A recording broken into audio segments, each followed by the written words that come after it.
ಖಾಸಗಿ ಬಸ್ ಕೆಟ್ಟು ನಿಂತು ಪ್ರಯಾಣಿಕರ ಪರದಾಟ. ಟ್ರಾವೆಲ್ ಏಜೆನ್ಸಿ ನಿರ್ಲಕ್ಷ್ಯಕ್ಕೆ ರಾತ್ರಿ ಇಡೀ ಪ್ರಯಾಣಿಕರು ಚಳಿಯಲ್ಲಿ ನಡುಗಿಬಿಟ್ಟಿದ್ದಾರೆ. ನಿನ್ನೆ ರಾತ್ರಿ 8 ಗಂಟೆಗೆ ಯಶವಂತಪುರ ಫ್ಲೈಓವರ್ ಮೇಲೆ ಬಸ್ಸು ಕೆಟ್ಟು ನಿಂತು ಬಿಟ್ಟಿದೆ. ಬೆಂಗಳೂರಿನಿಂದ ಕಲಬುರಗಿಗೆ ಹೊರಟಿದ್ದಂತಹ ಬಸ್ ಇದು.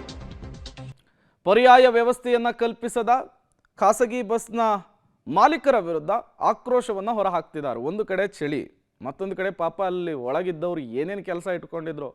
ಬೆಳಗ್ಗೆ ಹೋಗಿ ಮದುವೆಗೆ ಹೋಗೋರು ಯಾರ್ಯಾರಿದ್ರು, ನಾಮಕರಣಕ್ಕೆ ಹೋಗೋರು ಯಾರ್ಯಾರಿದ್ರು, ಬೇರೆ ಬೇರೆ ಕೆಲಸಕ್ಕೆ ಹೋಗೋರು ಯಾರಿದ್ರು, ಎಲ್ಲರೂ ಕೂಡ ಫಜೀತಿಗೆ ಸಿಲ್ಕೊಂಡ್ಬಿಟ್ಟಿದ್ದಾರೆ.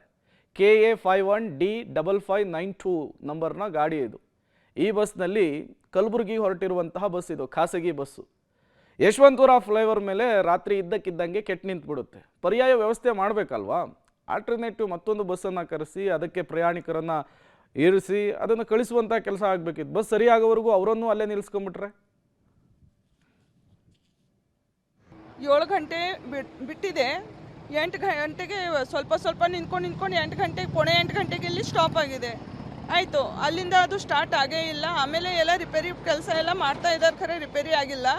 ಆಗಲೇ ಹೇಳಿದ್ವಿ ನಾವು ಬೇರೆ ಬಸ್ ಅವೈಲೇಬಲ್ ಮಾಡಿರಿ ಅಂಥೇಳಿ, ಅದಕ್ಕೂ ಕೂಡ ರೆಡಿ ಇಲ್ಲ. ಈಗ ವೇಟ್ ಮಾಡಿದ್ವಿ, ನೈಟ್ 10 o'clock ಆಯಿತು, 11 o'clock ಆಯಿತು. ಸರ್ ನಾವು ನಿನ್ನೆ 7 ಗಂಟೆಗೆ ಬಂದಿದ್ವಿ.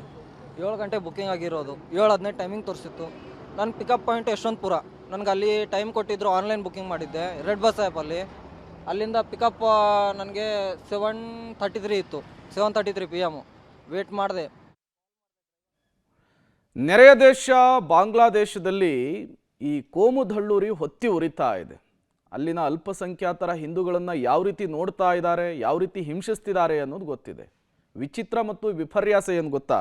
ಬೆಂಗಳೂರಿನಲ್ಲಿ ಅಕ್ರಮವಾಗಿ ನೆಲೆಸಿರುವಂತಹ ಬಾಂಗ್ಲಾ ಪ್ರಜೆಗಳಿಗೆ ನಕಲಿ ದಾಖಲೆಗಳನ್ನು ಮಾಡಿಕೊಡ್ತಾ ಇದ್ದಾರಂತೆ.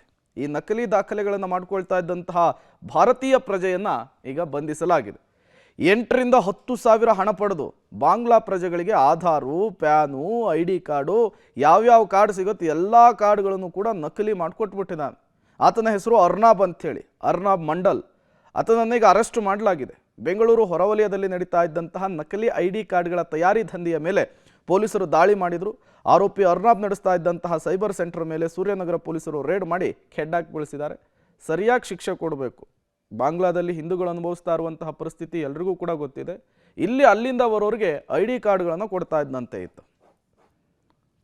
ನಮ್ಮ ಸೂರ್ಯನಗರ ಪೊಲೀಸ್ ಸ್ಟೇಷನ್ ಹದ್ದಿಯಲ್ಲಿ ಒಂದು ಕೇಸ್ ನಮ್ಮದು ರಿಜಿಸ್ಟರ್ ಆಗಿದೆ. ಆ ಕೇಸ್ ರಿಜಿಸ್ಟರ್ ಏನಂತಂದರೆ, ಒಬ್ಬ ಪಶ್ಚಿಮ ಬಂಗಾಳದ ಮೂಲದ ವ್ಯಕ್ತಿ, ಅವನು ಒಂದು ಪ್ರೈವೇಟ್ ಸೈಬರ್ ಕೆಫೆ ಮಾಡಿಬಿಟ್ಟು ಈ ಬಾಂಗ್ಲಾದೇಶಿ ಜನರು ಏನಿದ್ದಾರೆ ಕೆಲವೊಂದಿಷ್ಟು, ಅವರಿಗೆ ಆ ಸೈಬರ್ ಕ್ರೈಮ್ ಸೈಬರ್ ಕ್ಯಾಫೆ ಏನಿದೆ ಅಲ್ಲಿ ಅವ್ರಿಗೆ ತಗೊಂಡ್ಬಿಟ್ಟು